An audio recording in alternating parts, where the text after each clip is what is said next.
Greetings, ladies and gentlemen of the internet, Jan Michael here, and welcome to my Oscar hopefuls for August of 2020. A quick rundown of what this segment is. This is basically my version of a predictions video. I go over things that I not only think will be at the Oscars, but things that I am hopeful will be at the Oscars. Now this early in the game, I don't go over every category, and I only go over one entry per category, otherwise I'd be here forever. Now, before I start, I wanted to make a quick announcement on how I'm going to be releasing videos from here on out.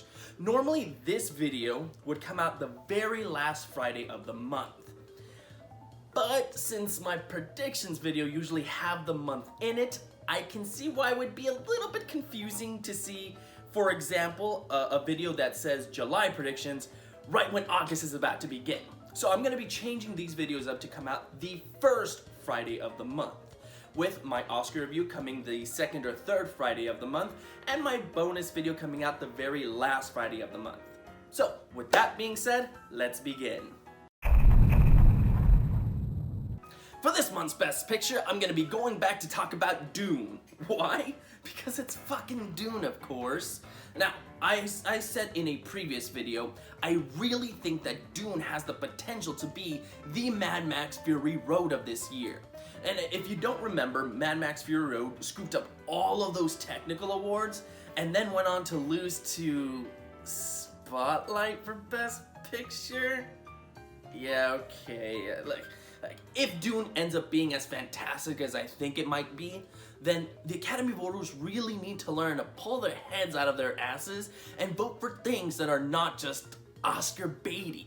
Now, with Denis Villeneuve attached, who is a critical darling, I think we're finally gonna get that push into the Oscars, because he really hasn't had that many nominations before, and that seriously needs to change.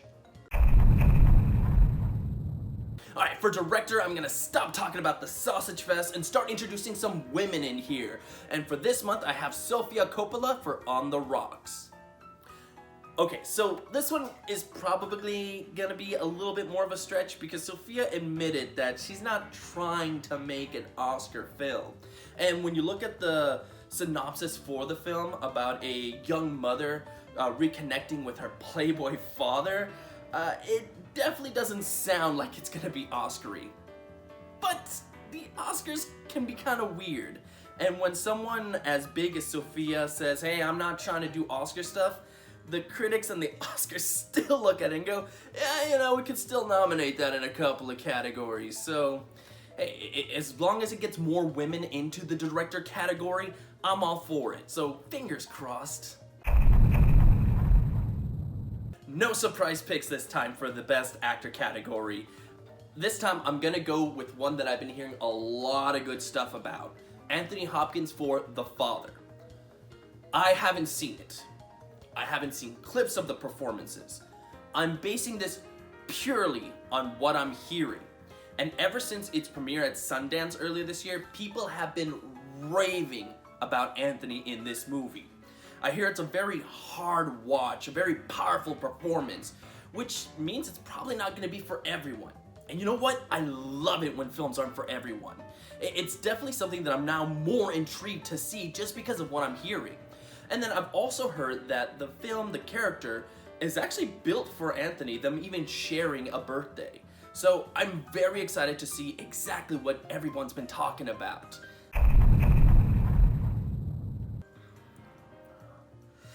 Still so many picks for Best Actress to go through. You know what, fuck it. I'm gonna go with Jessica Chastain for The Eyes of Tammy Faye. Now, I think this is kind of sad to say, because I love Jessica. I think she's fantastic. But I still think that she's underappreciated, believe it or not. I still come across a ton of people that don't really know who she is, unless I mention the exact role that she's played. And that's kind of sad.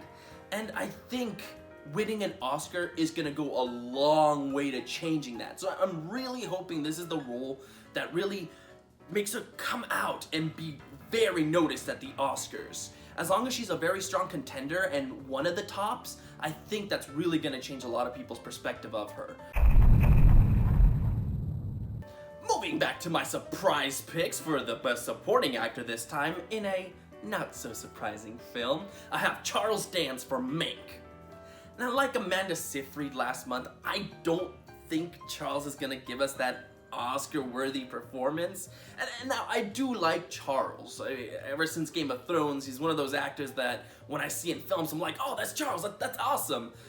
But his roles are typically the exact same. So, you know what? At the end of the day, Mank doesn't have to give us all Oscar-worthy performances. Would it be nice? Sure. And I would like to see Charles recognized for talent. But again, this is my hopefuls, and this is what I'm hopeful of.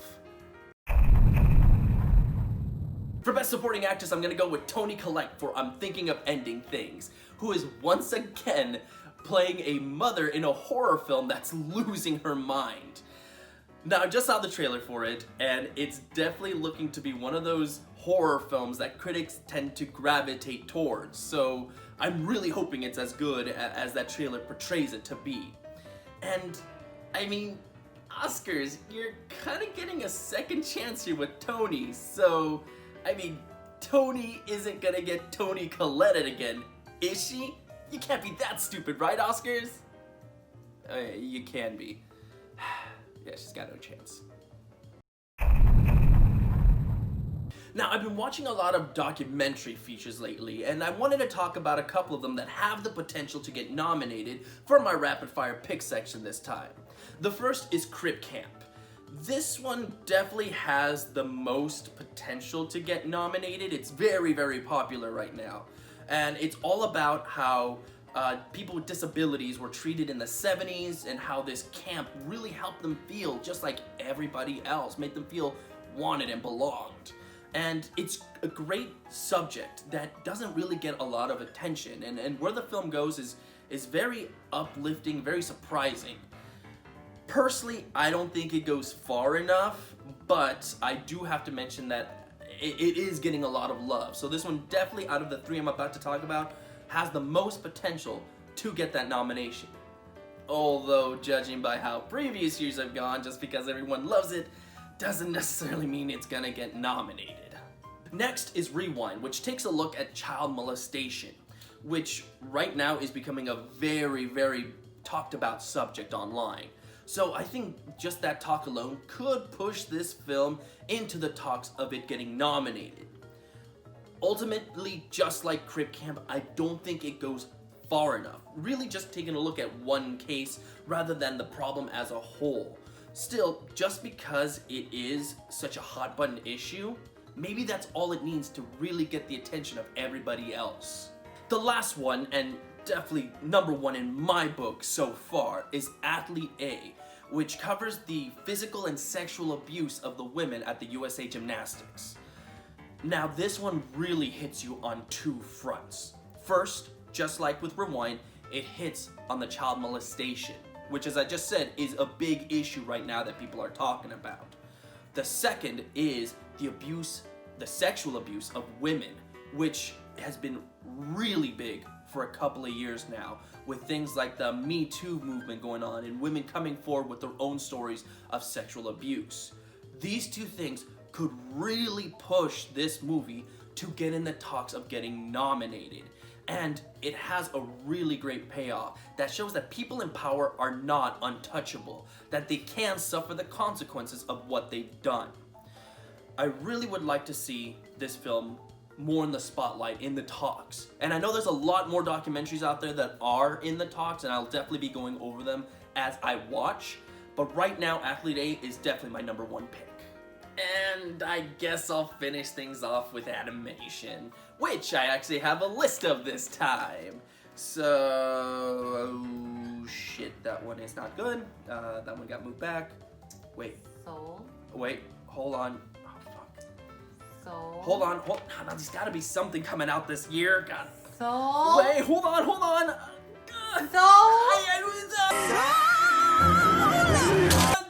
Finish it from the movie, Candace Against the Universe. Seriously? Is that even eligible? I don't know. I mean, the rules didn't specify that animation was disqualified if it's streaming, so fuck it, I'm placing it on the list. Alright, Jan. but next month I expect to see Soul on here. Yeah, we'll see. Let's just finish things off with my Academy advice for the month. Keeping things a little bit lighthearted this month, my Academy advice is let the Muppets host the Oscars. Yeah, I mean, that's kind of what they do, right? They host and they interact with celebrities. I mean, seems like a no-brainer. I've been vying for this for such a long time. So yeah, just let them host. It'll be great. It'll be wonderful. People love it. So yeah. And that's really all I got for you guys. So don't forget that the order of my videos is going to change. This being the last time you're going to see the predictions video in this kind of time slot. And yeah, that's all I got for you. Don't forget to like, subscribe, leave me your wrong comments in the area below like you usually do. And hey, till next time, have a good one.